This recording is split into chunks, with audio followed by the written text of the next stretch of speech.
कृष्णा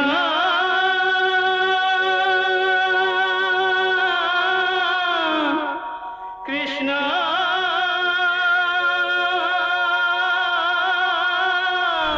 जय श्री कृष्ण। महर्षि उतंग श्री कृष्ण के ऊपर क्रोध कर उठते हैं। सोचते हैं अगर मैंने उन्हें श्राप दिया तो उनका तप और बल शून्य हो जाएगा। श्री कृष्ण धैर्य पूर्वक समझाते हैं कि यह युद्ध अधर्म पर धर्म की जीत और पाप का नाश करने के लिए होना आवश्यक है। इसे रोकना उनके हाथ में भी नहीं। धीरे धीरे ऋषि उतंग का क्रोध शांत होता है, अहंकार मिट जाता है और वे क्षमा मांगते हैं। श्री कृष्ण उन्हें अपने विराट रूप के दर्शन कराते हैं और आशीर्वाद भी देते हैं। जब भी प्यास लगे मेरा स्मरण करो। जैसे ही प्यास सताती है ऋषि उनका स्मरण करते हैं। इंद्रदेव चांडाल भेष में जल देने आते हैं, लेकिन ऋषि उतंग कहते हैं तुम चांडाल हो, मैं तुम्हारे हाथों जल ग्रहण नहीं कर सकता। इंद्र अदृश्य हो जाते हैं और ऋषि अमृत पाते हैं। जय श्री कृष्ण। नमामि कृष्णं नमामि कृष्णं। संसार का सबसे भीषण युद्ध हुआ और इस युद्ध में भीषण संहार हुआ महर्षि उत्तंक। नहीं केशव, धृतराष्ट्र, गांधारी और द्रौपदी पांडवों के सारे पुत्र मारे गए। इस महाभयंकर युद्ध में केवल 10 योद्धा बच गए। भार्गव उत्तंक, 5 पांडव, सात्यकी, अश्वत्थामा, कृतवर्मा, कृपाचार्य और मैं शेष सभी मारे गए। इतना भीषण विनाश हुआ, सबके सब मारे गए। ये अच्छा नहीं हुआ केशव, अच्छा नहीं हुआ। युद्ध रोकने की क्षमता होते हुए भी तुमने युद्ध की अनुमति दे दी। ये अपराध है केशव, अक्षम्य अपराध। इस अपराध का दंड मैं तुम्हें अवश्य दूंगा। इस अपराध का दंड मैं तुम्हें अवश्य दूंगा केशव।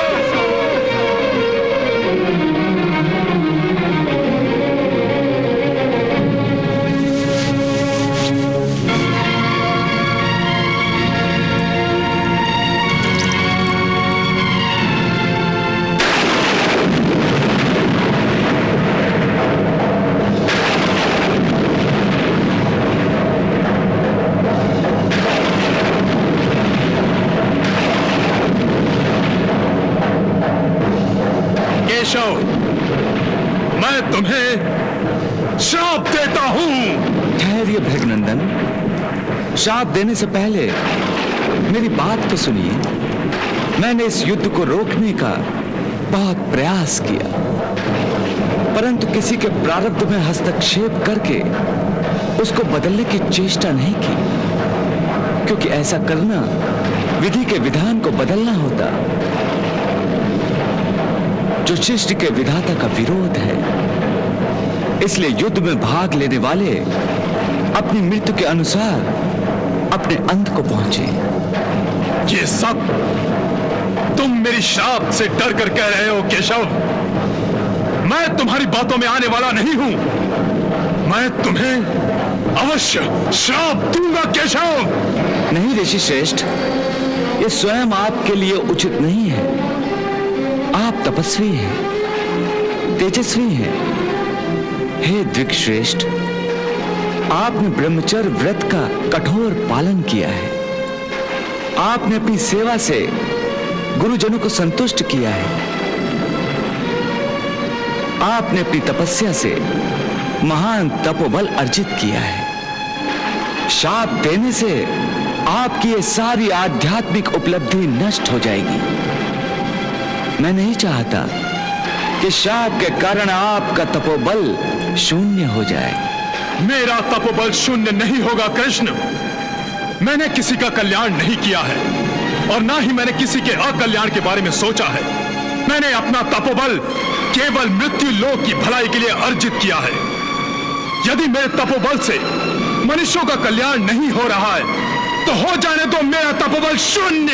हे महर्षि, आप जैसा महाज्ञानी ज्ञान और अहंकार की सीमा पर खड़ा होकर अध्यात्म तत्व भूल रहा है। अध्यात्म तत्व? मुझे बहलाने और बहकाने का प्रयास मत करो केशव। हे भार्गव, मैं तो केवल आपको समझाने का प्रयास कर रहा हूं।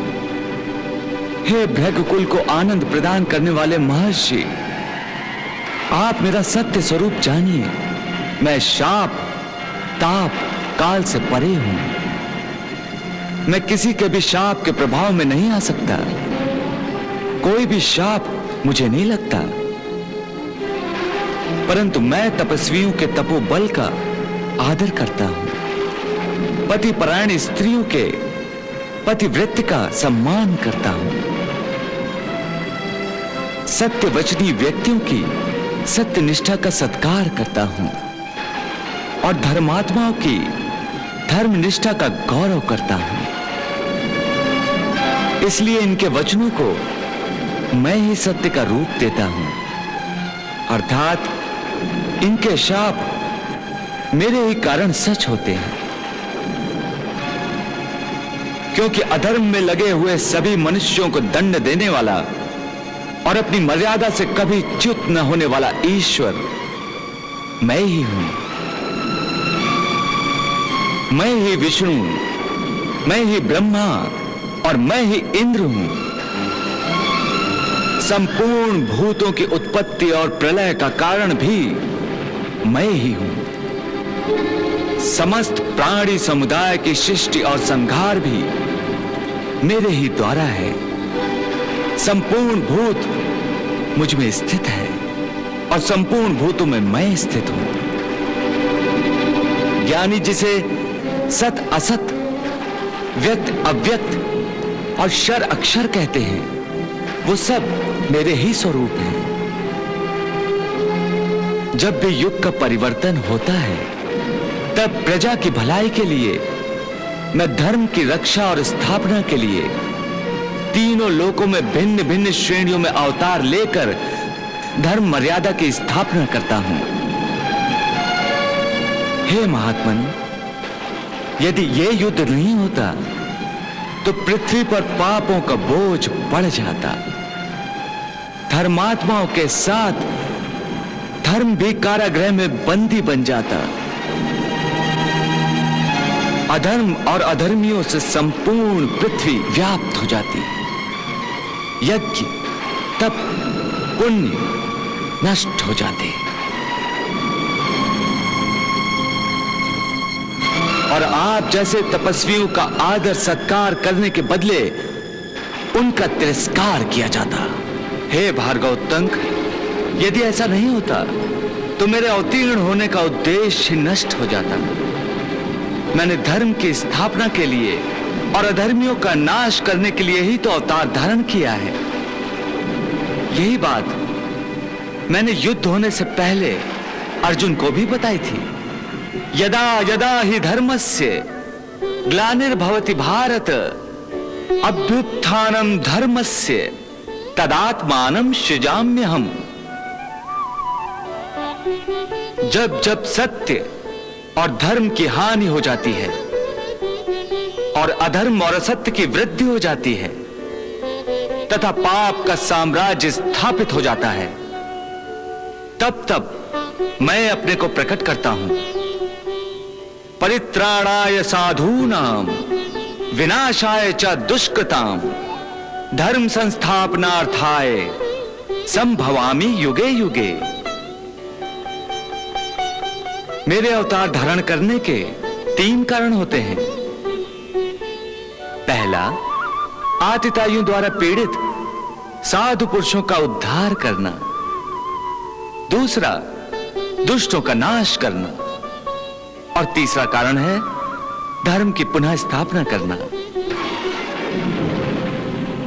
हे तपस्वी श्रेष्ठ भार्गव, कौरव अर्थात अधर्म बलवान हो गया था और पांडव अर्थात धर्म क्षीण हो गया था। इसलिए मैंने पांडवों की नहीं, धर्म की सहायता की। क्या मैंने ये गलत किया?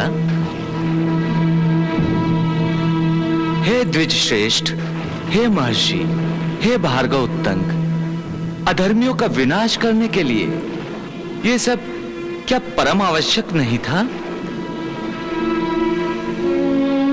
क्या अब भी आप मानते हैं कि मैंने युद्ध की अनुमति देकर अपराध किया? क्या अब भी आप मानते हैं कि मैं शाप के योग्य हूं? यदि आप ऐसा ही मानते हैं तो आप मुझे अवश्य शाप दीजिए। मैं आपके वचनों का, आपके शाप का निश्चित ही आदर करूंगा। आपका शाप सत्य प्रमाणित होगा। प्रभु, भक्त अपने भगवान को कभी शाप नहीं देता।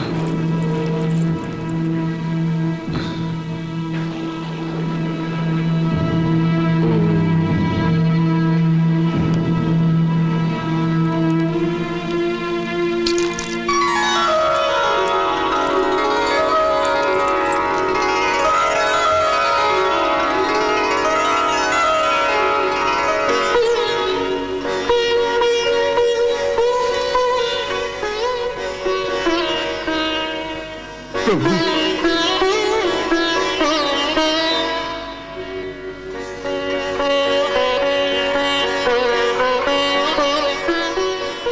प्रभु, मैं अपने अहंकार में सचमुच बहक और भटक गया था। आपने मेरे अहंकार का नाश करके मुझे अनुग्रहित कर दिया है प्रभु, अनुग्रहित कर दिया है।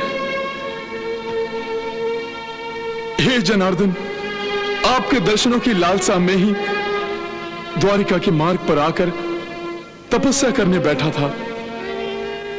आपके श्री मुख से अध्यात्म तत्व सुनने के कारण मैं धन्य हो गया हूं प्रभु, मैं धन्य हो गया हूं। अपनी कृपा दृष्टि मुझ पर सदा बनाए रखिए, सदा बनाए रखिए प्रभु, सदा बनाए रखिए। अहंकार और अज्ञान के अधीन होकर मैंने आपका जो अपमान किया है उसके लिए मुझे क्षमा कर दीजिए प्रभु, उसके लिए मुझे क्षमा कर दीजिए प्रभु, क्षमा कर दीजिए। नहीं मुनिवर, आपने कोई अपराध नहीं किया, बल्कि आपने एक अनोखा उदाहरण संसार के सामने रखा है कि ईश्वरी शक्ति को भी अपने कर्मों का लेखा जोखा तपस्वियों, ज्ञानियों के सामने प्रस्तुत करना होता है। यह आपकी महानता है भगवान कि आप अपने भक्तों को अपने आप से श्रेष्ठ बताते हैं। अन्यथा भक्तों में इतनी क्षमता कहां है कि आपसे बराबरी करने की भी कल्पना करें। हे जगत नायक, हे विश्वात्मन, आपके उपदेश से मेरा चित्त अत्यंत प्रसन्न और आपके प्रति भक्ति भाव से परिपूर्ण हो गया है। हे विष्णु, हे सहस्त्रबाहु,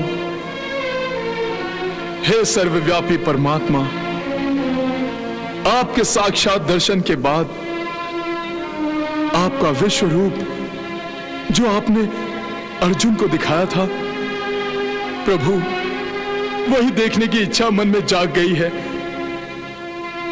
आप मुझे अनुग्रहित करें। यदि आप मुझे अनुग्रहित करेंगे तो मेरी तपस्या सफल हो जाएगी प्रभु, मेरी तपस्या सफल हो जाएगी प्रभु। आपकी तपस्या अवश्य सफल होगी ऋषि श्रेष्ठ। अर्जुन ने मेरे जिस विश्व रूप को युद्ध से पहले देखा था, वो सनातन वैष्णव स्वरूप का मैं आपको दर्शन कराता हूं।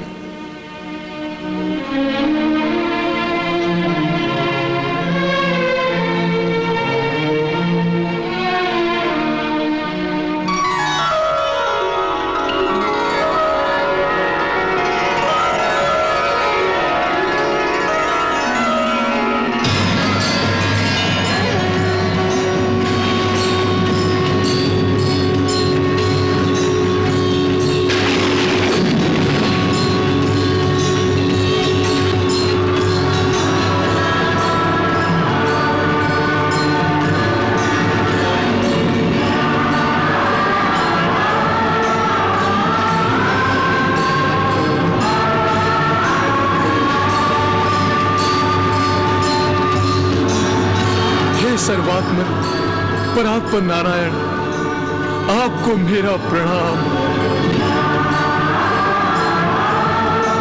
हे पद्मनाभ पुंडरीकाक्ष माधव, आपको मेरा प्रणाम। हिरण्यगर्भ ब्रह्मा आप ही के रूप हैं, आप ही अंतर्यामी पुराण पुरुष हैं, आपको मेरा प्रणाम। आप अज्ञान रूपी अंधकार को मिटाने वाले सूर्य हैं, आपको मेरा प्रणाम। आप संपूर्ण वेदों के एकमात्र वेद तत्व हैं, संपूर्ण देवता आप ही के स्वरूप हैं।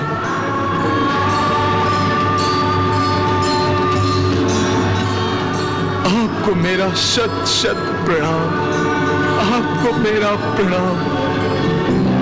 हे महर्षि, मेरा दर्शन कभी व्यर्थ नहीं जाता। आप मुझसे कोई वर मांगिए।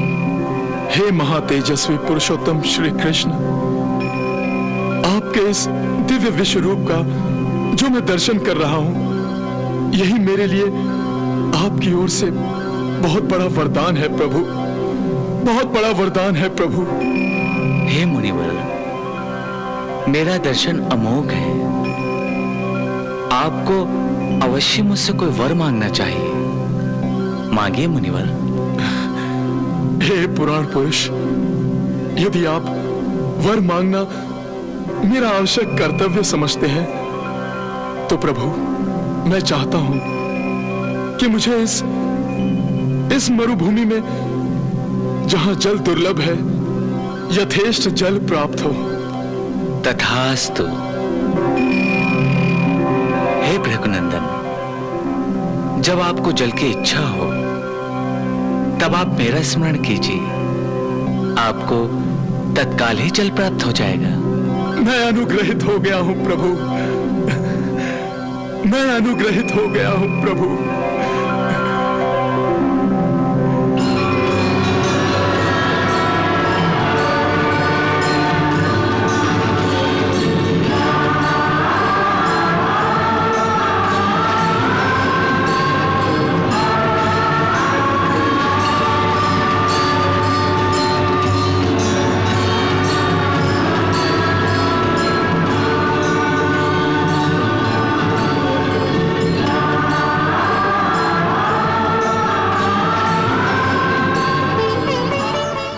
हे भार्गव उत्तंक, अब मुझे द्वारिका जाने की आज्ञा दीजिए।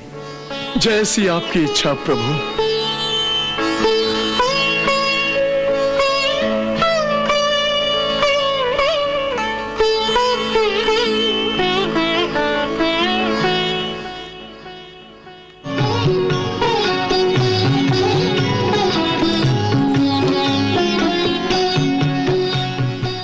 चलो सारथी।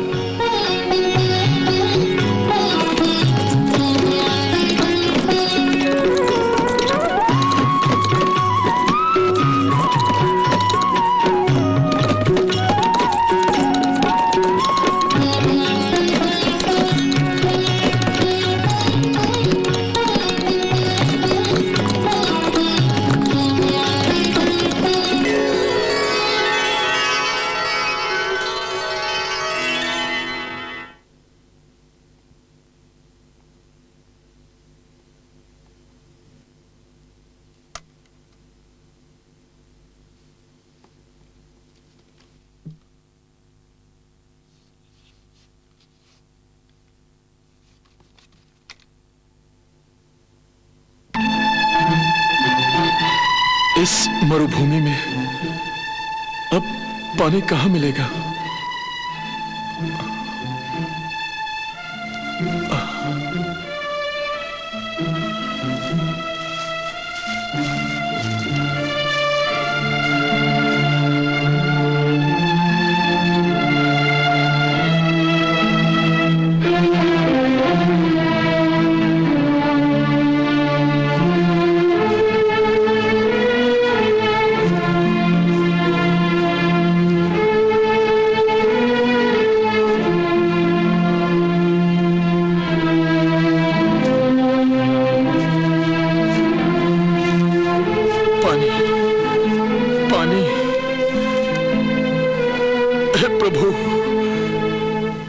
आपकी कैसी लीला है प्रभु।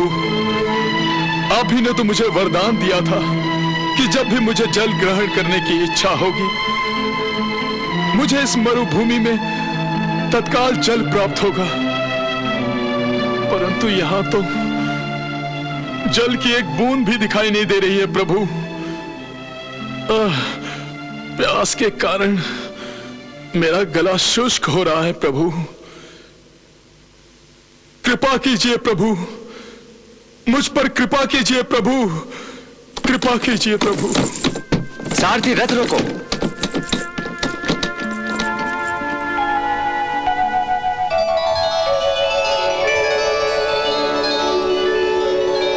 प्रणाम भगवान।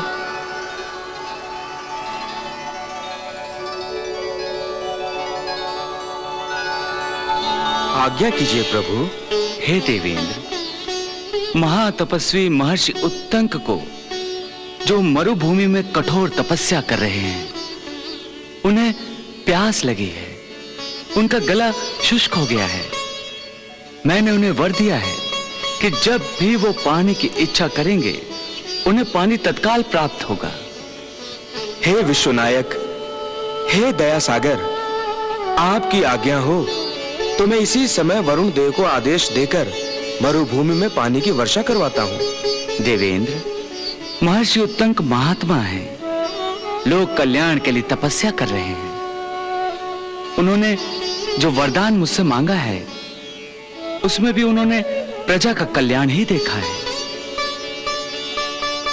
स्वार्थी मनुष्यों से भरे इस पृथ्वी लोक पर निस्वार्थ की प्रतिमा महर्षि उत्तंक को मैं पृथ्वी लोक वासियों के लिए प्रेरणा का स्रोत बनाना चाहता हूं। इसलिए मैं महर्षि उत्तंक को पानी के बदले अमृत पिलाकर उनका मान करना चाहता हूं। इसी कारण मैंने तुम्हें बुला लिया है। देवेंद्र, तुम स्वयं जाकर भृगुनंदन उत्तंक को अमृत प्रदान करो। मैं जानता हूं देवेंद्र कि मनुष्य को अमृत पिलाना उचित नहीं है, परंतु महर्षि उत्तंक कोई सामान्य मनुष्य नहीं है।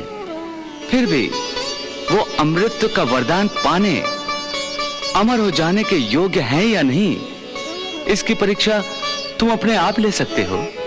ठीक है प्रभु, यदि भृगुनंदन महात्मा उत्तंक को अमृत देना आवश्यक है, तो मैं इसी समय जाकर चांडाल का रूप धारण करके उनसे मिलता हूं और उन्हें अमृत प्रदान करता हूं।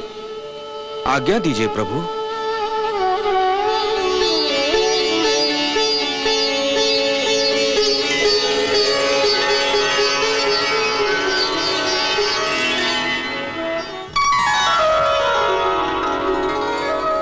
अब चांडाल का रूप धारण करके मैं महर्षि उत्तंक की परीक्षा लूंगा।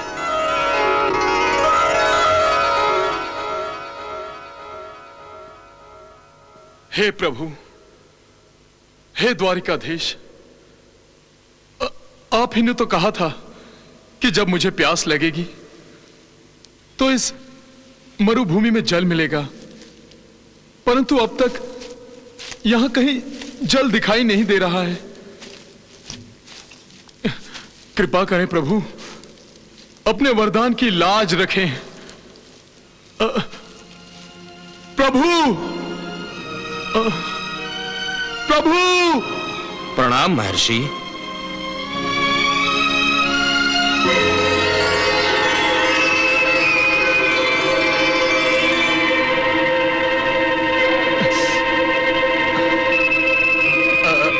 आयुष्मान भव।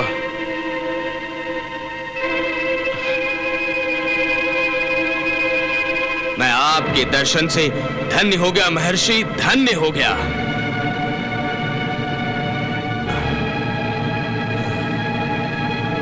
इस मरुभूमि में पानी नहीं बरसता, आग बरसती है, आग। बार बार प्यास लगती है, इसलिए मैं अपने साथ पानी अवश्य रखता हूं।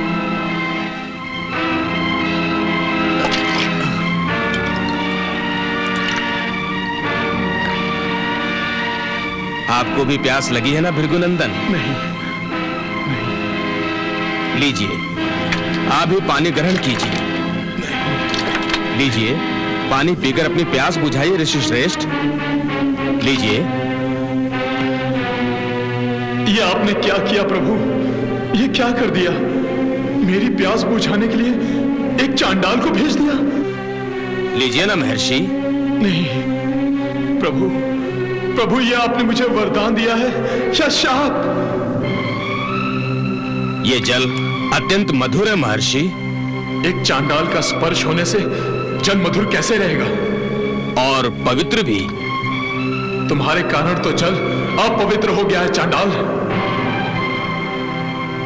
लीजिए महर्षि, संकोच मत कीजिए। आपको प्यास से तड़पता देखकर मुझे आप पर बड़ी दया आ रही है। और मुझे तुम पर क्रोध आ रहा है, क्रोध। महर्षि, वो जो कहते हैं ना, डूबते को तिनके का सहारा। यदि अंधे को मिल जाए तो एक आंख भी बहुत होती है, और प्यास से सूख कर कांटा हुई जीभ को पानी की एक बूंद भी मिल जाए तो अमृत सागर के बराबर होती है। लीजिए महर्षि, पानी पीकर अपनी प्यास बुझाइए और जल का निर्माण करने वाले ईश्वर का धन्यवाद कीजिए। नहीं, मैं तुम्हारे हाथों से पानी तो क्या, अमृत भी नहीं पी सकता। आप पानी नहीं पिएंगे? नहीं। क्यों? क्योंकि तुम चांडाल हो, चांडाल। तुम्हारे हाथ का पानी नहीं चाहिए, नहीं चाहिए मुझे। तुम जैसे चांडाल के हाथों से पानी पीने से तो अच्छा है कि मैं प्यासा ही मर जाऊं। हे चांडाल, चले जा मेरे सामने से, चले जा। मैं तो मनुष्य के नाते संकट में फंसे मनुष्य की सहायता करना चाहता था। एक मानव और दूसरे मानव में कोई भेदभाव नहीं होता, पर आप जैसा महर्षि भी ऐसा समझता है तो कदाचित मैं ही भूल कर रहा हूं। अच्छा, जैसी आपकी इच्छा, जैसी आपकी आज्ञा।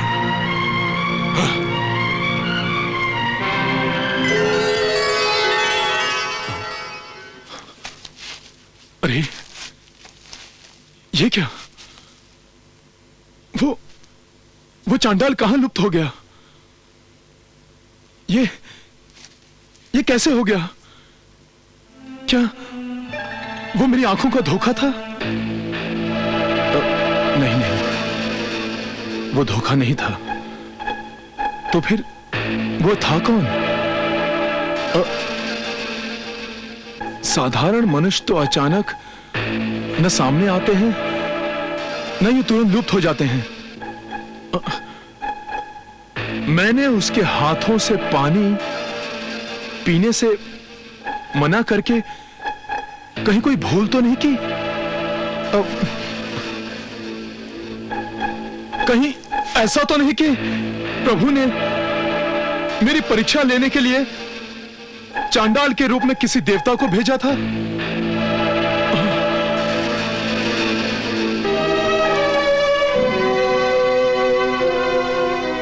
हे प्रभु, हे अनाथों के नाथ, हे करुणा निधान, हे दयाधन,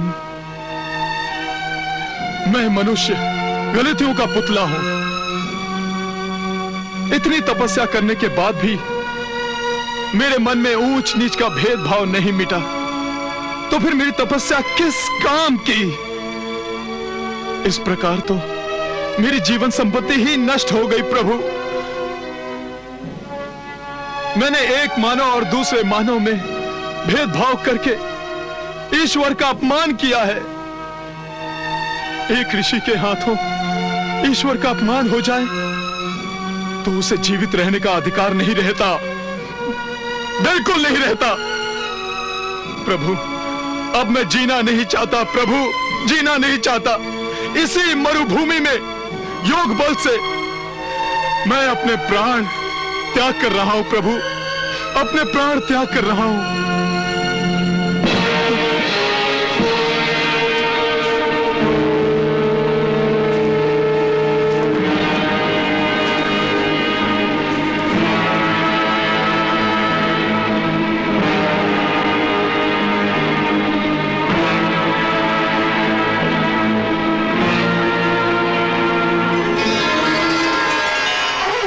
रुक जाइए भृगुनंदन।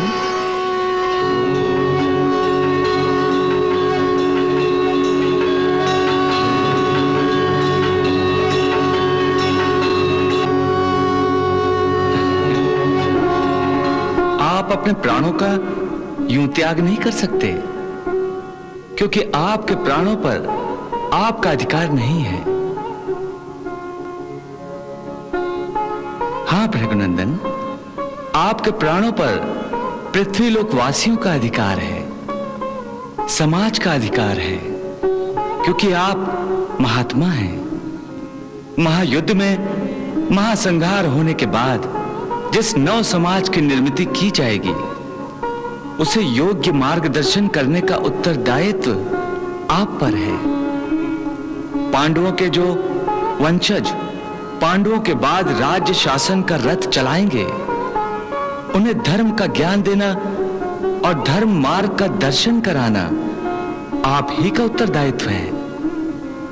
हे महात्मन, आपका कार्य अब तक पूरा नहीं हुआ है, फिर आप अपने प्राणों का त्याग कैसे कर सकते हैं, जिस पर आपका कोई अधिकार ही नहीं है? प्रभु, आप मुझे महात्मा कहकर अपने इस तुच्छ भक्त का गौरव बढ़ा रहे हैं। न तो मैं आपके इस गौरव का अधिकारी हूं और न ही मैं महात्मा हूं। प्रभु, यदि मैं महात्मा होता तो आपकी प्रभुता जान लेता, और जो एक मानव और दूसरे मानव के बीच भेदभाव नहीं रखती, मैं ये कभी नहीं भूलता कि आप ही ने श्री रामावतार में शबरी के जूठे बेर खाए थे। यदि मैं सचमुच महात्मा होता तो आपने मेरी इच्छा पूर्ति के लिए जो जल चांडाल के द्वारा भेजा था, उसे कभी न ठुकराता। मुझे अपनी इस भूल का दंड अवश्य मिलना चाहिए, अवश्य मिलना चाहिए प्रभु। हे महर्षि, आपने जिसे पानी समझा था वो पानी नहीं, अमृत था। अमृत था? हाँ द्विजश्रेष्ठ, अमृत। अर्थात मुझे मेरे किए का दंड मिल गया।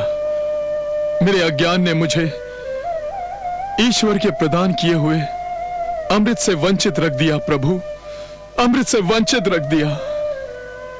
आप तो जानते हैं, मनुष्य को अमृत तो कभी प्रदान नहीं किया जाता। फिर भी आपकी योग्यता जानकर मैंने आपको अमृत प्रदान करना चाहा था, क्योंकि आप जैसा महान तपस्वी, महाज्ञानी और धर्मात्मा की तो इस संसार को सदा ही आवश्यकता रहेगी। इसलिए आपने पानी मांगा था और मैंने अमृत भेजा था।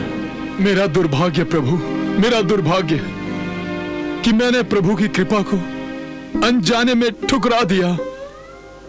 हे महात्मन, मैंने जो अर्जुन से कहा था वही आपसे कह रहा हूं। क्रोधात् भवति सम्मोहा, सम्मोहात् स्मृति विभ्रम, स्मृति भंशात् बुद्धिनाशो, बुद्धिनाशात् प्रणश्यति। अर्थात क्रोध से अत्यंत मूढ़ भाव उत्पन्न हो जाते हैं।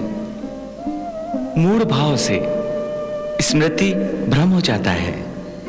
स्मृति भ्रम हो जाने से बुद्धि अर्थात शक्ति का नाश हो जाता है, और जिस व्यक्ति की बुद्धि का नाश हो जाता है वो मनुष्य अपने स्तर से गिर जाता है। हे करुणा निधान, आपके दिव्य दर्शन से मेरे मन की प्यास बुझ गई है प्रभु। अब ये उतंक क्रोध को अपने आप पर कभी विजय पाने नहीं देगा प्रभु, कभी विजय पाने नहीं देगा। हे भार्गव, मैंने आपको जो जल प्राप्ति का वरदान दिया है उसका लाभ आप सदा ही उठाते रहेंगे। जब भी आपको प्यास लगेगी और आपके पास पानी नहीं होगा तो इस मरु प्रदेश में घनेरे बादल प्रकट होंगे जो आपको जल प्रदान करेंगे। ये मेघ बादल उत्तंक मेघ के नाम से विख्यात होंगे।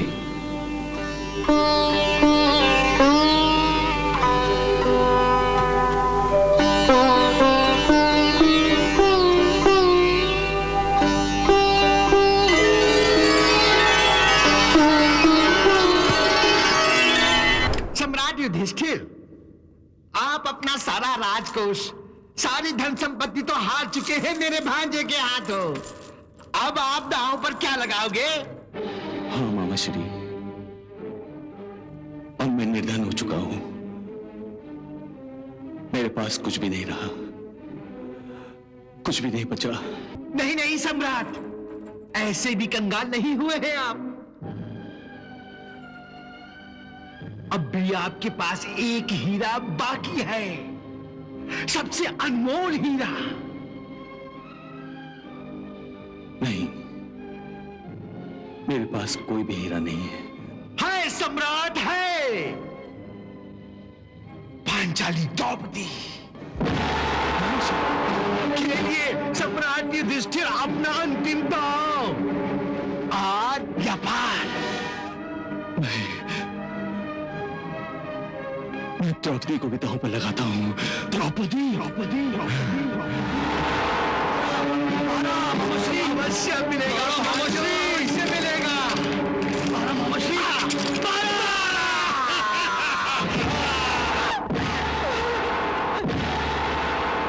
आओ द्रौपदी, आओ, आकर हमारी गोद में बैठ जाओ। दुर्योधन, तूने एक स्त्री का ही नहीं, मेरी पत्नी का भी अपमान किया है। मैं इस भरी सभा में प्रतिज्ञा करता हूं कि जिस जान पर तूने मेरी पत्नी को बैठने का आदेश दिया है, ईश्वर की सौगंध, मैं उस जान को अपनी गदा से तोड़कर रख दूंगा। नमामि कृष्णं नमामि कृष्णं।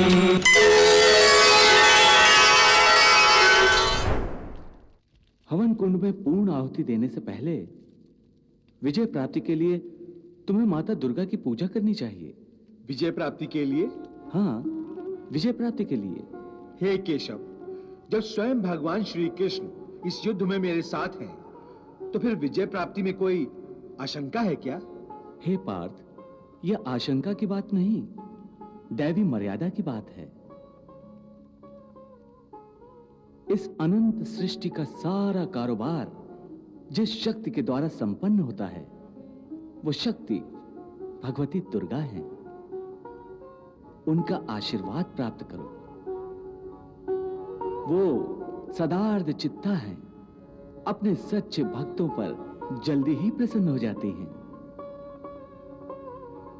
वो महादुर्ग, प्रशमनी और महाभय विनाशिनी हैं।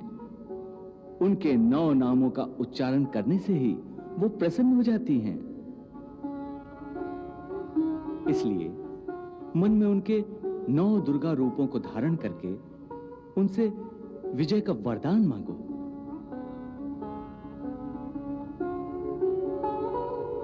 जो आज्ञा मधुसूदन।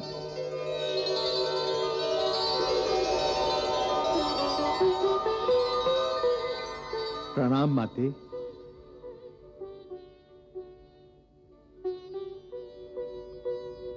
हे अर्जुन, मैं तुम्हारी भक्ति से प्रसन्न हूं।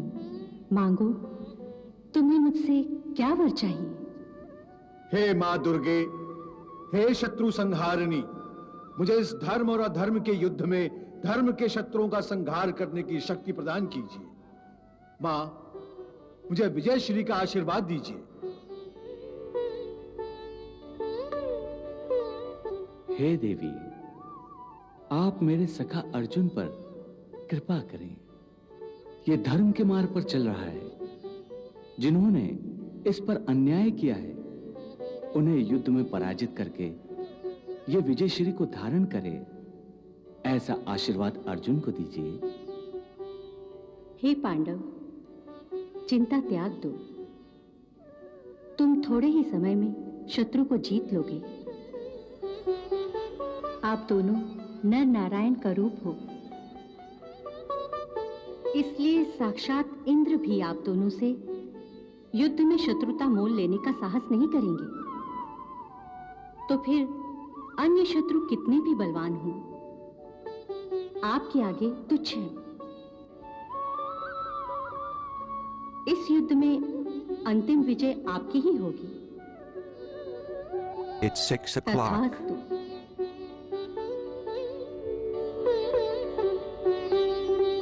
यं यं चिन्तयते कामं तं तं प्राप्नोति निश्चितम्।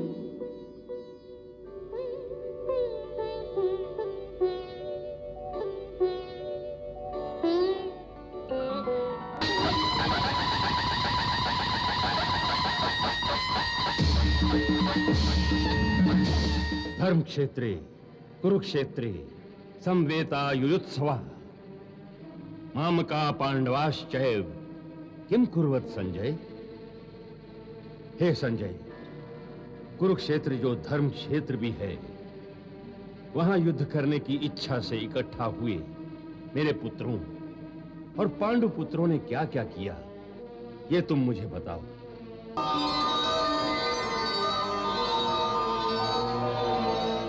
महाराज, इस समय दोनों ओर की सेनाएं अपने अपने अस्त्रों शस्त्रों से सुसज्जित होकर युद्ध के मैदान में एक दूसरे के सामने अपनी सेनाओं का मोर्चा बनाकर खड़ी हो गई हैं। हे केशव, मैं कौरवों की सेना का अवलोकन करना चाहता हूं। मेरा रथ दोनों सेनाओं के मध्य में ले चलो। तो तुम देखना चाहते हो कि दुर्योधन को विजयी बनाने के लिए कौन कौन योद्धा सम्मिलित हुए हैं और तुम्हें किस किस से युद्ध करना होगा। हाँ केशव, मैं यही देखना चाहता हूं। चलो, मेरा रथ दोनों सेनाओं के मध्य में ले चलो।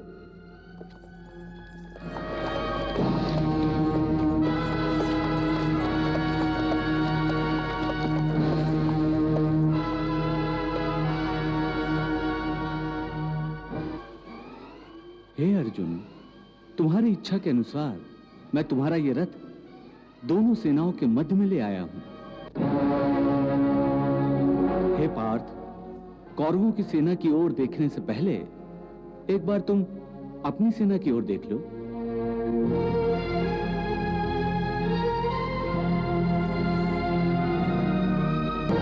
एक तरफ बलभीम खड़ा है, जो अपनी प्रतिज्ञाओं को पूरा करने के लिए उत्सुक है।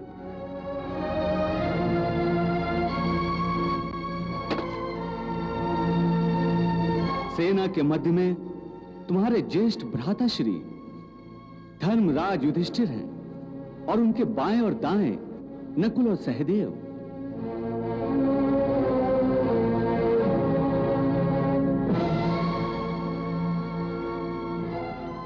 जुआ वो तलवार है जिसके कभी न खाली बार गए हैं,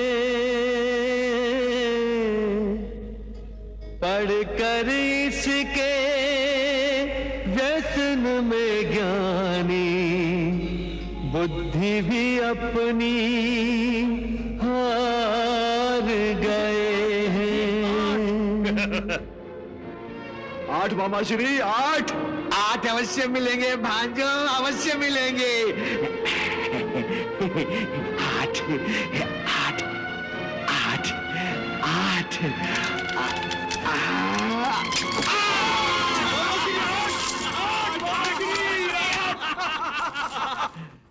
सम्राट युधिष्ठिर, आप अपना सारा राजकोष, सारी धन संपत्ति तो हार चुके हैं मेरे भांजे के हाथों। अब आप दांव पर क्या लगाओगे?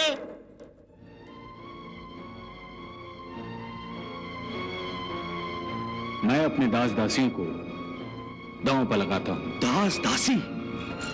मामाश्री, भांजे, मुझे 9 चाहिए, 9 आना चाहिए मामाश्री। 9 चाहिए, मिलेंगे भांजो, मिलेंगे। 9 निकालिए, 9 अवश्य मिलेंगे भांजो, अवश्य मिलेंगे 9 तुझे।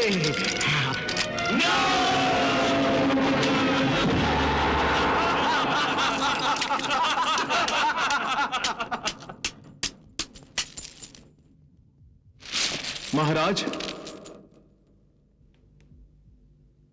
मैं देख रहा हूं कि यह जुआ खेल के सद्भावना के साथ नहीं खेला जा रहा है और विनाशकारी मोड़ ले रहा है।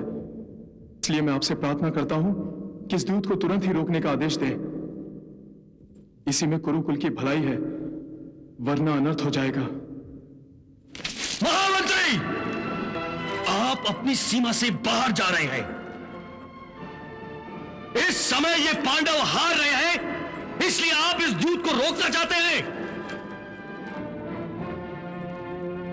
परंतु यदि कौरव हार जाते तो आपको इसमें कोई अनर्थ नजर नहीं आता।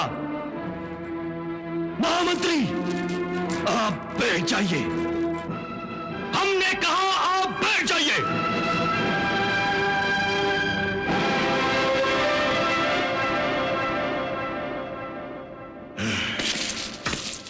मामाश्री, आप खेलिए। कहिए सम्राट युधिष्ठिर, अब आप दांव पर क्या लगाएंगे?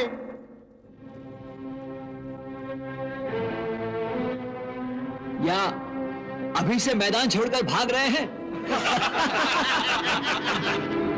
हे सूत पुत्र, हमारी रगों में भी क्षत्रिय रक्त बह रहा है। हम युद्ध और द्युत को अधूरा छोड़कर कभी नहीं उठते। भ्राताश्री, लगाइए, जो मन में आता है वो लगाइए। मैं अपना हाथी दल दांव पर लगाता हूं। हाथी दल? मामाश्री, मुझे हाथी दल चाहिए। हाथी दल? अवश्य भांजे, अवश्य।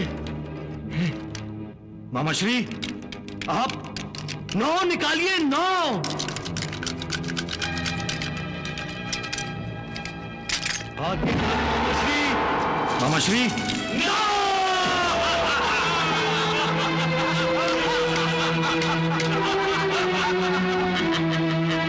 आ गया सम्राट युधिष्ठिर।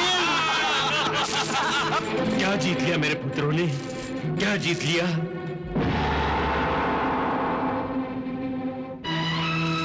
महाराज, जिसे आप जीत समझ रहे हैं, उस जीत में मुझे कुरुकुल की हार दिखाई दे रही है। आप ये द्यूत रोक दीजिए, क्योंकि अब ये द्यूत नहीं रह गया है। हर दांव के साथ कुरुकुल विनाश के पथ पर एक एक पग आगे बढ़ रहा है। और सबसे बड़ी विडंबना यह है कि इस भयंकर विनाश की यात्रा के साक्षी कुरुकुल के सारे ज्येष्ठ ही हैं। विदुर, इसमें विनाश की क्या बात है? द्युत क्रीड़ा में कोई जीतता है तो कोई हार जाता है।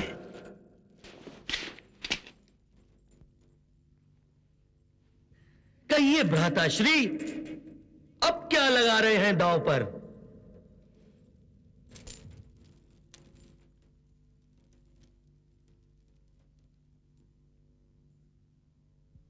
मैं अपनी सारी सेना दांव पर लगाता हूं। सेना? सेना? सेना? मुझे सेना चाहिए मामाश्री, सेना।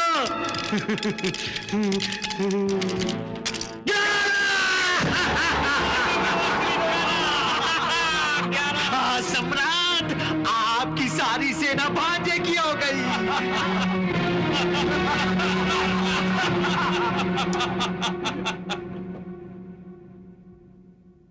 धृतराष्ट्र, अब तो इस द्यूत को रोकने का आदेश दो। तात, ये तो क्रीड़ा हो रही है। हमारे पुत्रों को क्रीड़ा का आनंद लेने दीजिए।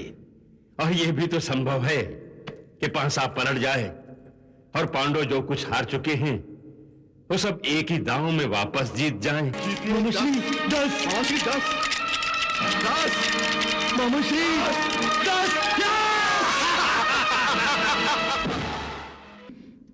कहिए सम्राट युधिष्ठिर, अब आप दांव पर क्या लगा रहे हैं? कहिए। मामाश्री, सब कुछ तो आप जीत चुके हैं। अब दांव पर लगाने के लिए मेरे पास बचा ही क्या है?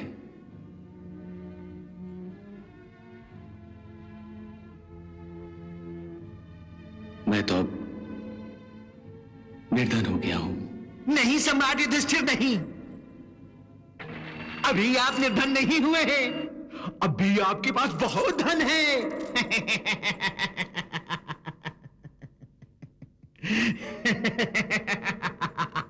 आप चार चार अनुजों के भ्राताश्री हैं। ये चारों भाई आपका धनी तो है।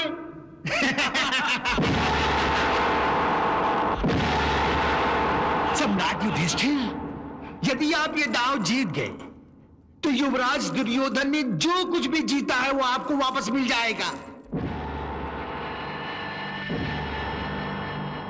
सोच लीजिए सम्राट युधिष्ठिर,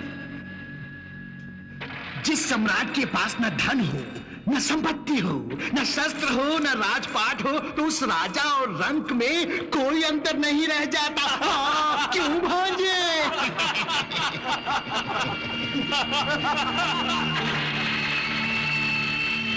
भ्राताश्री, लगाइए अपने एक भाई को दांव पर और जीत लीजिए अपना खोया हुआ राजपाट, मान सम्मान। महाराज, क्या अभी आप द्यूत रोकना नहीं चाहेंगे? महाराज, ये द्यूत तुरंत रोक दीजिए। ये कैसा द्यूत है जिसमें हाथी दल, सेना, शस्त्र और राजपाट तक दांव पर लगाया जा रहा है? ये द्यूत नहीं है महाराज, युद्ध का दर्पण है महाराज, युद्ध का दर्पण। हाँ भ्राताश्री, क्या विचार है? भाइयों को लगाना है दांव पर या राजपाट त्याग करके संन्यास लेना है?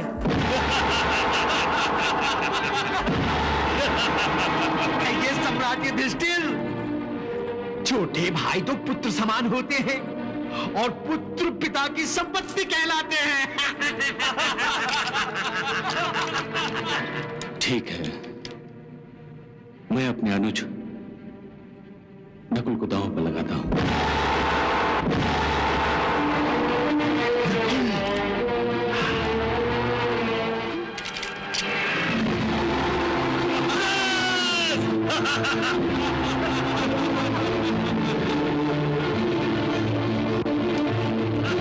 मामाश्री, हम जीत गए। हम जीत गए।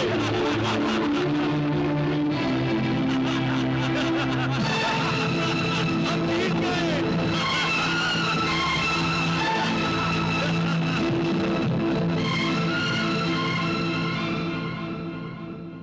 नकुल,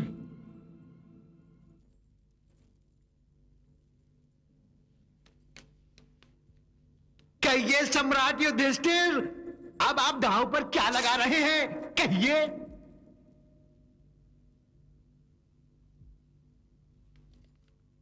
अब मैं सहदेव को दांव पर लगाता हूं। मामाश्री 11, मामाश्री 11, मामाश्री मामाश्री 11, मामाश्री 11, मामाश्री 11, 11, मामाश्री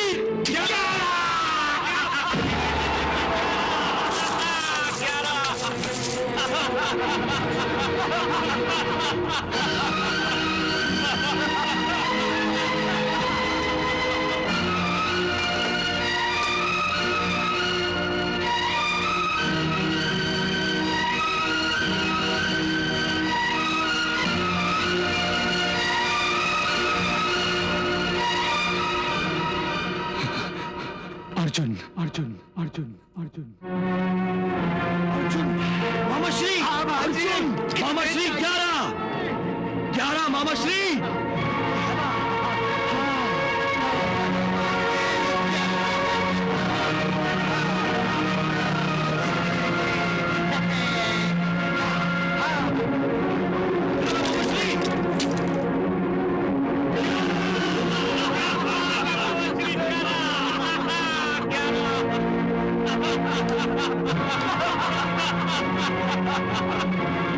हमने अर्जुन को भी जीत लिया मामाश्री, हमने अर्जुन को जीत लिया।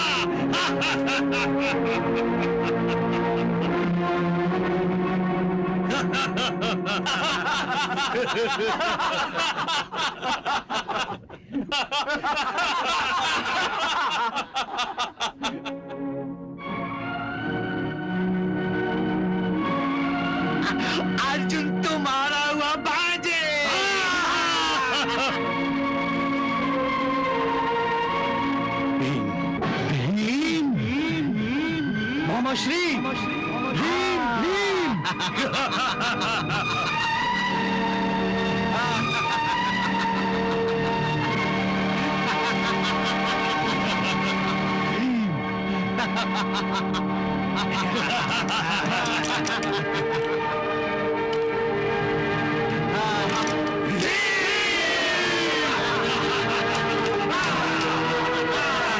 मामाश्री, हमने भीम को भी जीत लिया।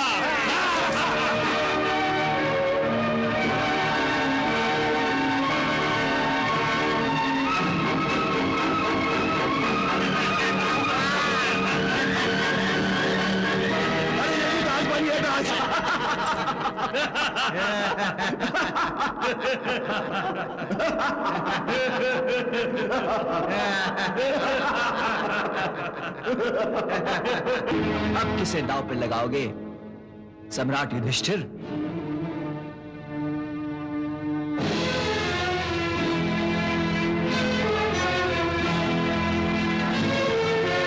अब मैं स्वयं अपने आप को दांव पर लगाता हूं।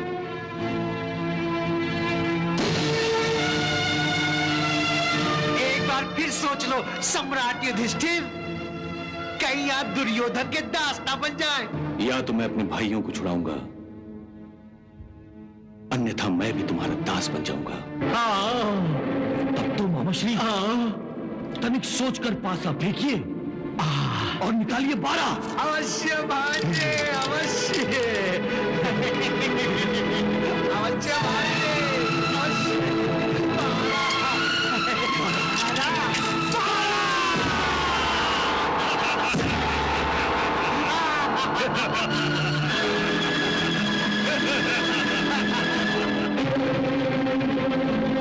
अब आप अपना मुकुट मेरे चरणों पे रख दीजिए। अब तो आप सम्राट भी नहीं रहे। अपने आप को अपने भाइयों की तरह हार कर आप दुर्योधन के दास बन गए, दास। हाँ मामाश्री, अब मैं निर्धन हो चुका हूं। मेरे पास कुछ भी नहीं रहा, कुछ भी नहीं बचा। अब मैं दांव पर कुछ भी नहीं लगा सकता। नहीं नहीं सम्राट, ऐसे भी कंगाल नहीं हुए हैं आप। अब भी आपके पास एक हीरा बाकी है, सबसे अनमोल हीरा। नहीं, मेरे पास कोई भी हीरा नहीं है। है सम्राट, है पांचाली द्रौपदी।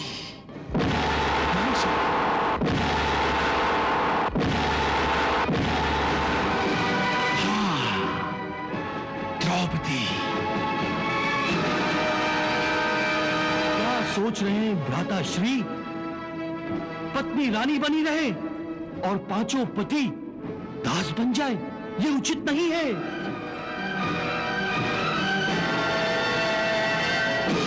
आप द्रौपदी को भी दांव पर लगा दीजिए। यदि जीत गए तो राजताज सब आपका, यदि हार गए तो जहां पांचों पति दास बने हैं वहां पत्नी भी दासी बन जाएगी।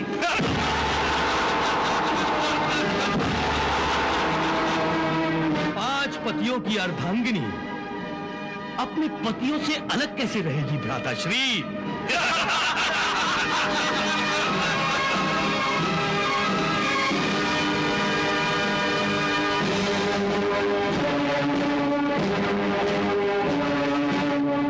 खेलिए सम्राट युधिष्ठिर अपना अंतिम दांव, आज या पार।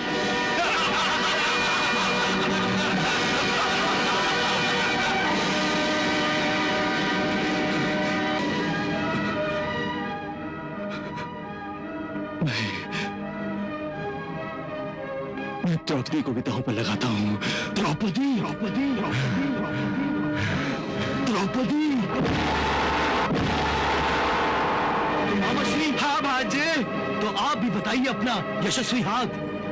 हाथ में आया हीरा हाथ से जाना नहीं चाहिए। अवश्य। मामा श्री 12 मामा श्री 12 अवश्य मिलेगा भांजे, अवश्य मिलेगा। मामा श्री 12 मामा श्री 12 मामा श्री 12 मामा श्री अवश्य मिलेगा मामा श्री, अवश्य मिलेगा। मामा श्री 12।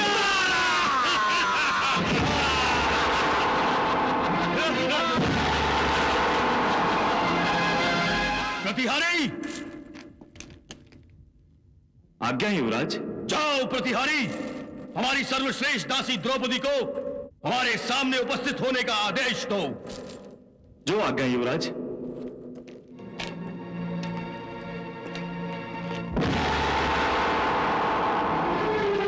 क्या पांचों भाई दांव पर लग गए और उन्होंने मुझे भी दांव पर लगा दिया? ये द्यूत हो रहा था या युद्ध? उनकी तो बुद्धि भ्रष्ट हो गई थी, अपने आप को हार गए। परंतु उन्हें मुझे दांव पर लगाने का क्या अधिकार था?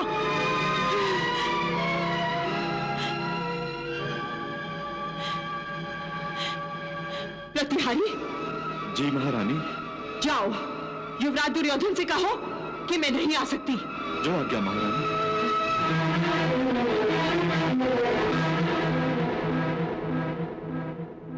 नहीं आ सकती? एक दासी की इतनी हिम्मत? धीरज रखो भांजे, तनी धीरज रखो। हाँ बेचारी नई नई दासी बनी है ना, और नई नई घोड़ी तो बिदकती ही है, और प्रतिहारी तो शिष्टाचार के कारण उसके सामने हाथ बांधे खड़ा रहा होगा।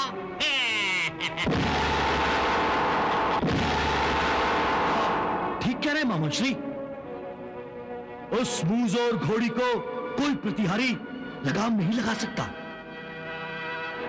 दुशासन, आज्ञा भ्राताश्री। जाओ और द्रौपदी को तुरंत ले आओ। यदि यहां आने से मना करे तो उसके बालों को लगाम समझ लो। जिस तरफ उस लगाम को तुम खींचोगे उस तरफ द्रौपदी घोड़ी की तरह घिसती हुई, रगड़ती हुई चली आएगी। जाओ। जो आज्ञा भ्राताश्री।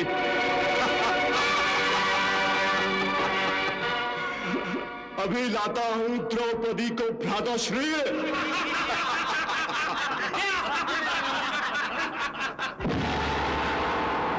दुशासन, तुम्हें मेरे कक्ष में मेरी आज्ञा लिए बिना यूं नहीं आना चाहिए था। आज्ञा लेकर? तुम अपने आप को समझती क्या हो? तुम सिर्फ एक दासी हो, सिर्फ दासी। और दासी के कक्ष के द्वार अपने मालिकों के लिए दिन और रात हर क्षण खुले रहते हैं। मालिक जब चाहे अपनी इच्छा से बिना आज्ञा लिए आ सकते हैं, समझे? दुशासन, दुशासन, मैं तुम्हारी भाभी भी हूं, तुम्हारे ज्येष्ठ भ्राताश्री की पत्नी। तुम तो मेरे छोटे देवर हो, और तुम्हारे लिए मैं माता समान हूं, माता समान। माता समान? कभी नहीं। तुम सिर्फ हमारे लिए एक दासी हो और कुछ भी नहीं। इतना अनादर, इतना अपमान। जो दूसरों को आदर और सम्मान नहीं देते उनके भाग्य में अपमान ही होता है। तुमने भी किसी का अपमान दूसरों के सामने किया है, और आज तुम्हारा अपमान भरी सभा में सबके सामने होगा। दुशासन, दुशासन, छोड़ो मेरा हाथ, छोड़ो मेरा हाथ, छोड़ो मेरा हाथ, दुशासन, छोड़ो, छोड़ो दुशासन, छोड़ो मेरा हाथ। दुशासन, कुछ तो सोचो, इस समय मैं एक वस्त्रा हूं। दुशासन, छोड़ो मेरा हाथ, छोड़ो। तो तू ऐसे नहीं मानेगी। नहीं। बहुत छटा रही थी। छोड़ो मेरा हाथ दुशासन। बहुत गुमान है तुझे अपने आप पर। अब तेरी ये लगाम मेरे हाथों में है। छोड़ो मुझे। देखता हूँ कैसे भागती है तू। मुझे दुशासन। भाग कैसे भागती है। चल मेरे साथ, चल, चल मेरे साथ।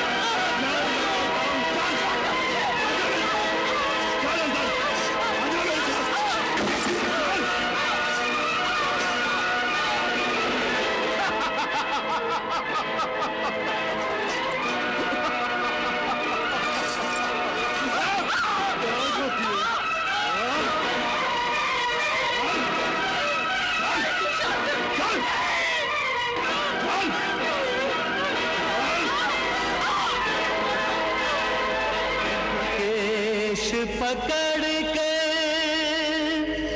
पांचाली के दुशासन ले चला ऐसे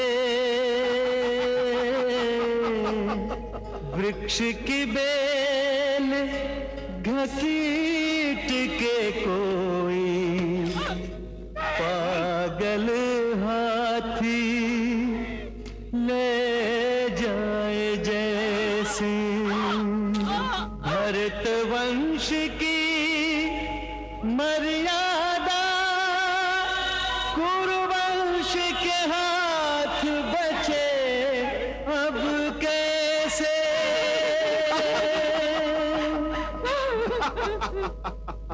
भरत वंश की मर्यादा कुरुवंश के हाथ बचे अब कैसे एक वसन से ढांप के तन को लाज बचा रही जैसे तैसे एक वसन से ढांप के तन को लाज बचा रही जैसे तैसे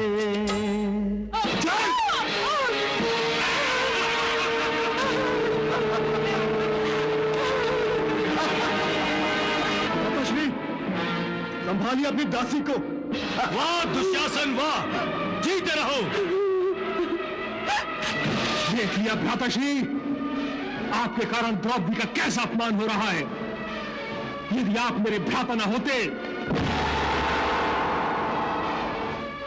तो जिन हाथों से द्रौपदी को जुए में हारकर इन भेड़ियों के सामने डाला है, उन हाथों को मैं। शांत हो जाइए भीम भैया, शांत हो जाइए। इस समय आपस में कलह करना उचित नहीं है। अरे जबान चलाता है, तू भूल गया कि तू मेरा दास है, दास। हाँ। मेरी आज्ञा के बिना तू हिल भी नहीं सकता। जबान चलाता है, चल बैठ, बैठ जा।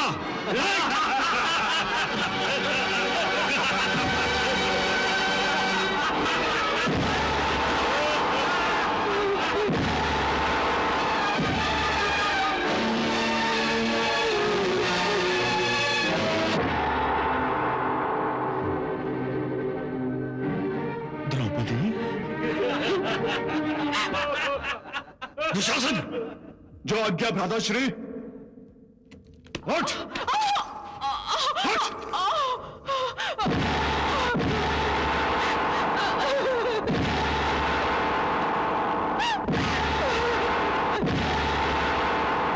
अपने स्वामी की आज्ञा का पालन करो।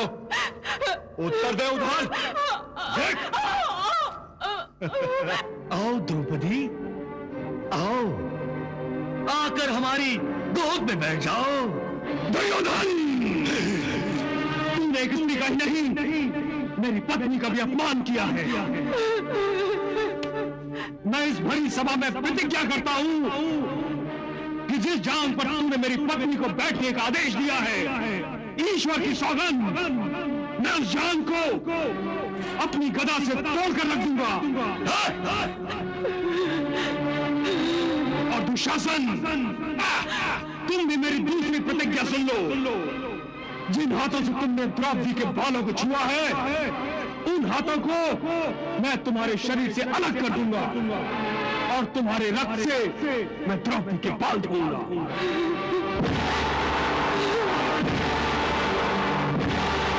धीरे बोल, धीरे। एक दास अपने मालिक के सामने इतनी ऊंची आवाज में नहीं बोलता। हाँ। दास, चल बैठ, बैठ जा, बैठ।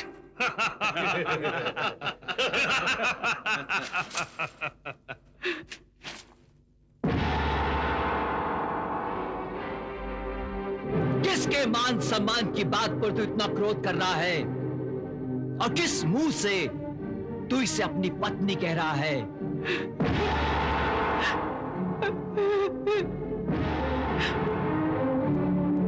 ये अरे ये तो 5 पतियों की पत्नी है।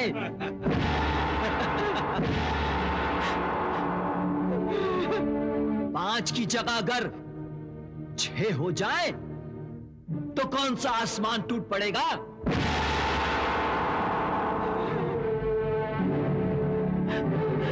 देखो कैसे अपना पल्लू संभाल रही है, क्या नाटक कर रही है। वाह, जैसे कोई पतिव्रता स्त्री हो।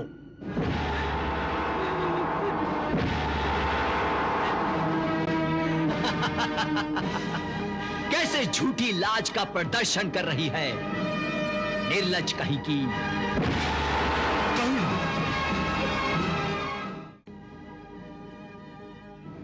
दुशासन, द्रौपदी को निर्वस्त्र कर दो, निर्वस्त्र कर दो, निर्वस्त्र।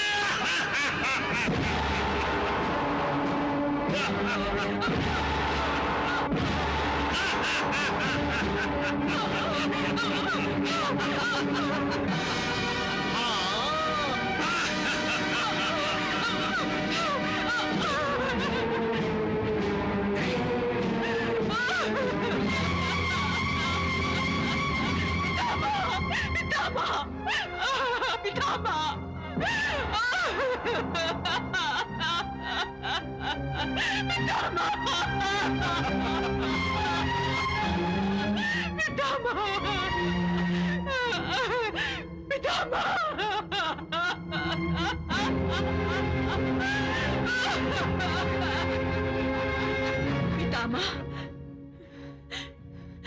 आप हाथ पर हाथ धरे सब देख रहे हैं, कुछ बोल नहीं सकते, इस अनर्थ को रोक नहीं सकते। क्या यही संस्कार सींचे हैं आपने अपनी पीढ़ियों में कि वो अपने ज्येष्ठों के सामने एक स्त्री जाति की आत्मा को ही नंगा कर दे? पितामह बोलिए, बोलिए।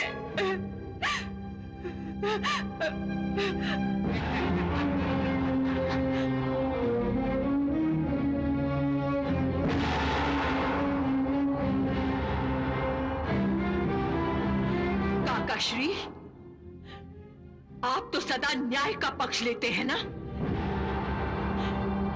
क्या हुआ आपके न्याय को? क्या यही न्याय है कि एक स्त्री को भरी सभा में लाकर निर्वस्त्र किया जाए? बोलिए काकाश्री, बोलिए।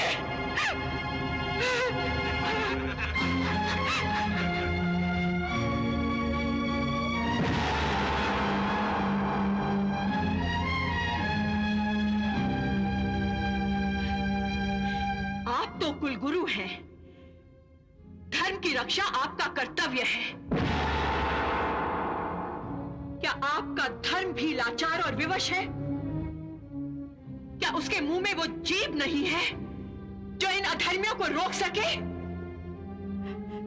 क्या आपके धर्म के हाथ भी नहीं है जो उन हाथों को काट फेंके जो एक स्त्री की लाज को नोट फेंकने के लिए आगे बढ़ रहे हैं? कुलगुरु बोलिए।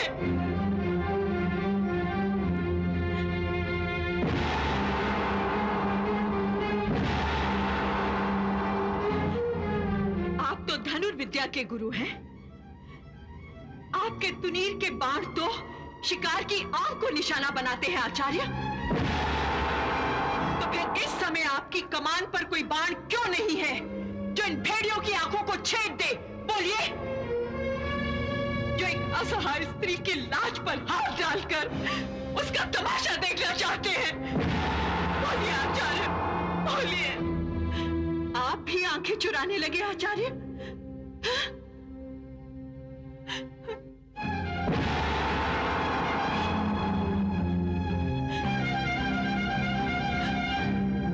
इस सभा में एक आप ही हैं महाराज जो सबसे अधिक भाग्यवान है। हाँ, भाग्यवान है इसलिए नहीं कि आप महाराज हैं, बल्कि इसलिए कि इस दरबार में जो अत्याचार हो रहा है उसे आप देख नहीं सकते।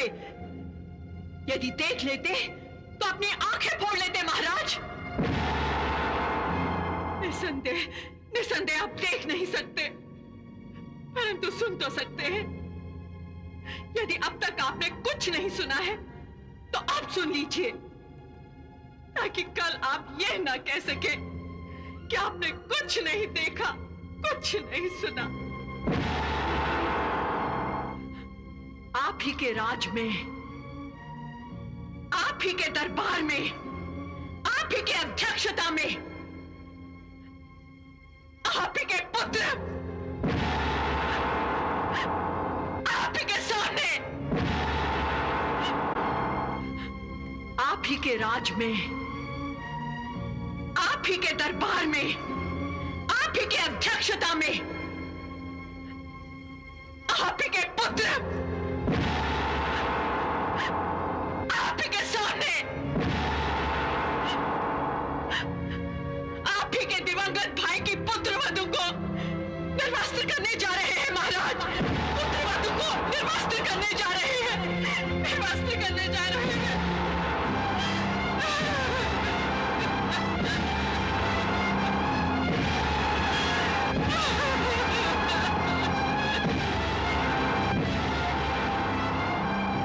पुत्र वधू महाराज, जिसे भारतवर्ष में घर की लाज कहा जाता है महाराज, हर एक नारी जिसे माता और देवी कहकर सम्मानित किया जाता है, उसी के सम्मान के चिथड़े उड़ाए जा रहे हैं महाराज, चिथड़े उड़ाए जा रहे हैं। निर्लज्ज पुरुषों से भरी इस सभा में एक अकेली नारी अपनी जान बचाने के लिए एक एक को पुकार रही है, और सुनने वाला कोई नहीं है महाराज, सुनने वाला कोई नहीं है।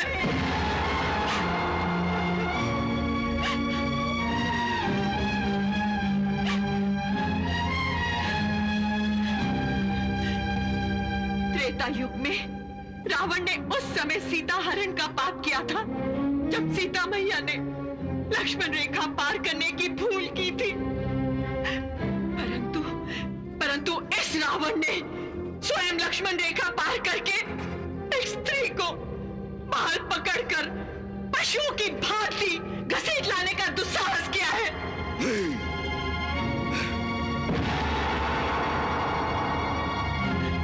और अब ये मेरा ही छोटा देवर अपनी माता समान स्त्री का अंतिम अपमान करने जा रहा है। ये अपनी माता को निर्वस्त्र करने जा रहा है।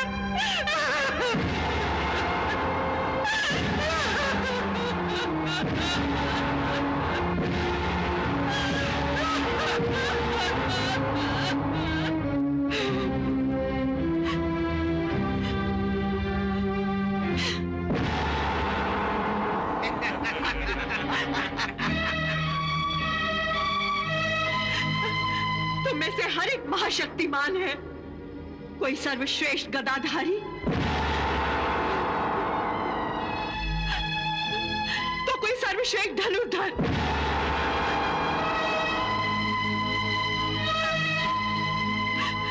तो कोई महारथी है।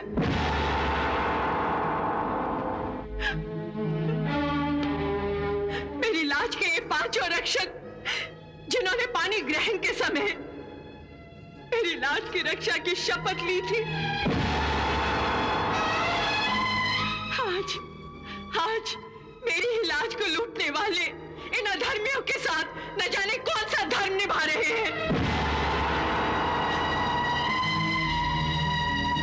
क्यों अपना मुंह सीकर बैठ गए हैं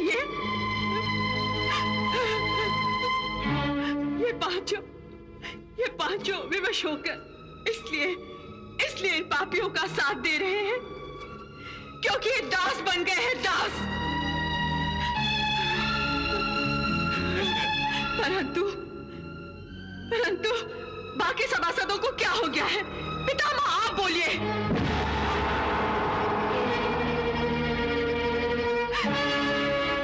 गुरुदेव आप बोलिए। आप सब जीवित लोग हैं या पाषाण की मूर्तियां? आप सबके दिल पत्थर के हो गए। मैं पूछती हूँ, इस भरी सभा में गुरु, धर्म गुरु, ज्येष्ठ, कुल ज्येष्ठ, क्या इनमें से किसी एक के शरीर में भी जीवित आत्मा नहीं है जो इस अमानवीय अत्याचार के विरुद्ध दो शब्द ही बोलते? धिक्कार है सभा पर, धिक्कार है, धिक्कार है सभा पर, धिक्कार है। ये अन्याय है, अत्याचार है ये। इस सभा में जो कुछ भी हो रहा है वो ठीक नहीं हो रहा है। विकर्ण, तुम युवराज दुर्योधन के विरुद्ध बोलने का साहस कर रहे हो।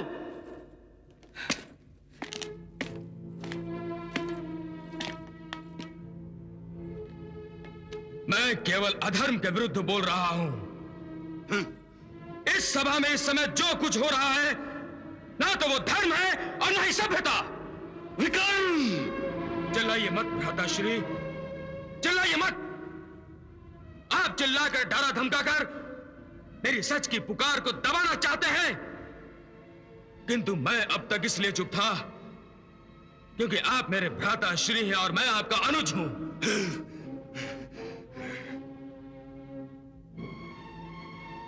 मैं प्रतीक्षा कर रहा था कि इस सभा में उपस्थित हमारे ज्येष्ठ कुछ बोले, परंतु पिताश्री, पितामह, गुरु द्रोण, कुलगुरु कृपाचार्य और काका श्री के चुप ने अन्य सभासदों को भी अपना मुंह बंद रखने पर विवश कर दिया है।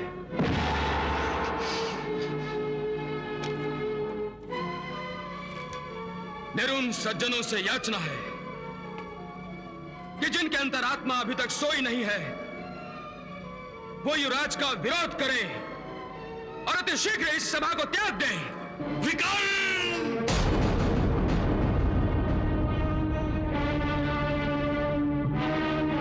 तुम मेरे अनुज हो। यदि तुम्हारी जगह कोई और होता तो तलवार से इसी समय उसकी गर्दन उड़ा देता।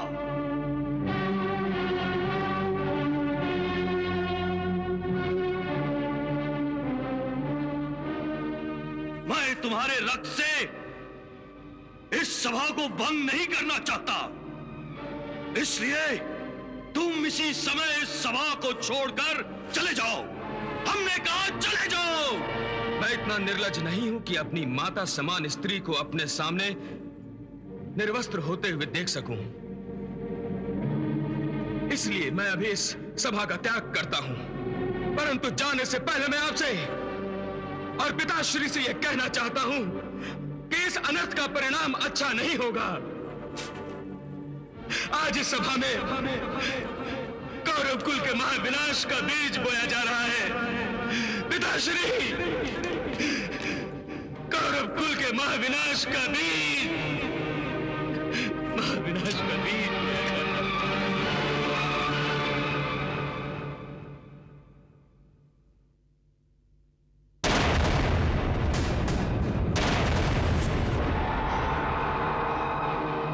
दुशासन, क्या सोच रहे हो? आज्ञा का पालन हो।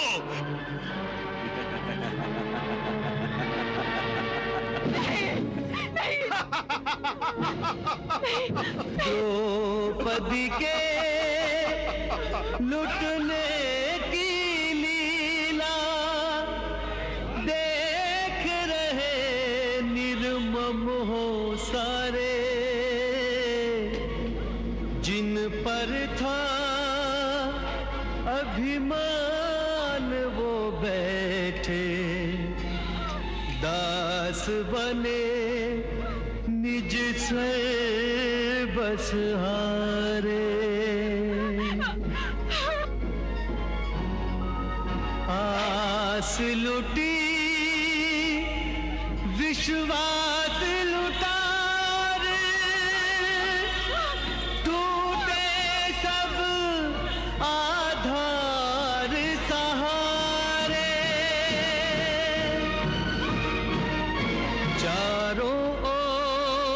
से हार गई तब अंत में आई प्रभु के द्वारे।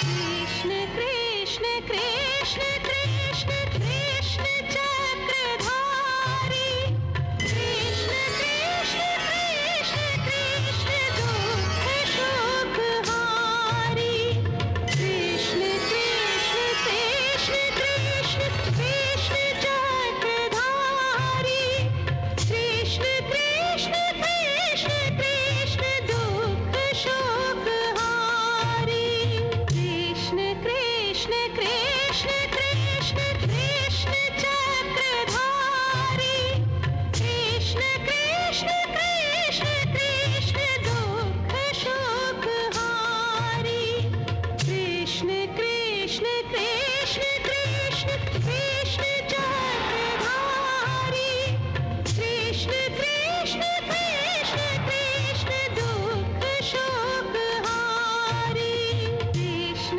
कृष्ण कृष्ण कृष्ण कृष्ण चक्रधारी, कृष्ण कृष्ण कृष्ण कृष्ण दुख शोक हारी, कृष्ण कृष्ण कृष्ण कृष्ण कृष्ण चक्रधारी, कृष्ण कृष्ण कृष्ण कृष्ण दुख शोक हारी।